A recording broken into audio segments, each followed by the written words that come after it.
दुर्गा नदी के किनारे बसा एक गांव फूलपुर। गांव में कुछ 100-150 लोग रहते थे। अंजलि, जो कि पास ही के जिले में रहती थी और 12वीं पास कर चुकी थी, उसके पिताजी ने बेटी को जल्दी विदा करने के लिए उसकी शादी फूलपुर गांव के मुकेश से करवा दी थी। मुकेश कभी स्कूल नहीं गया था और इस कारण वो पढ़ा लिखा नहीं था और बाकी गांव वालों की हालत भी मुकेश जैसी ही थी।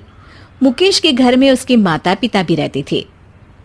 सासू माँ, मैं बाहर मंदिर तक जा रही हूँ, आधे घंटे में आ जाऊंगी।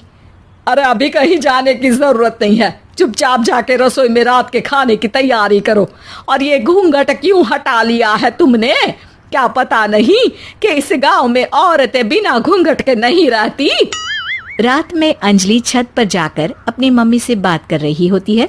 तभी गांव की 3-4 औरतें उसे देख लेती है और दरवाजे पर आकर उसकी सास से शिकायत करने लगती है। और क्या हुआ? अरे छत पे तो देखो, आपकी बहू मटक मटक के किसी से फोन पर बात कर रही है। दिन भर फोन पे लगी रहती है। अरे कल तो मंदिर के पास वो क्या कहते हैं, सेल्फी ले रही थी। शहर की बहू रखना अच्छा शान की बात है, पर देखना इसके लक्षण से ये तो तुम्हारे परिवार को बदनाम ना कर दे। ये पहली बार नहीं था जब सास से गांव के लोगों ने अंजलि की बुराई या शिकायत नहीं की हो। अब तो ये रोज की बात थी। अंजलि ये सब सुन लेती है। जब वो नीचे जाती है तो मुकेश भी वहां आ जाता है। सास कहती है, बेटा, लोग घर आकर शिकायत करने लगे हैं बहू के कामों की। देख लो, पति हो, संयम से रखो इसे। माँ जी, मैं तो अपनी माँ से बात कर रही थी क्योंकि यहाँ कोई बात करने लायक ही नहीं है और अब मैं माँ के पास ही रहूँगी। वहाँ क्या रहना, वहाँ बाहर के लोग तो ठीक है पर घर के लोग भी इज्जत ना दे सके। अरे नहीं नहीं अंजलि, ऐसा नहीं है, धीरे धीरे सब ठीक हो जाएगा, तुम फिक्र ना करो।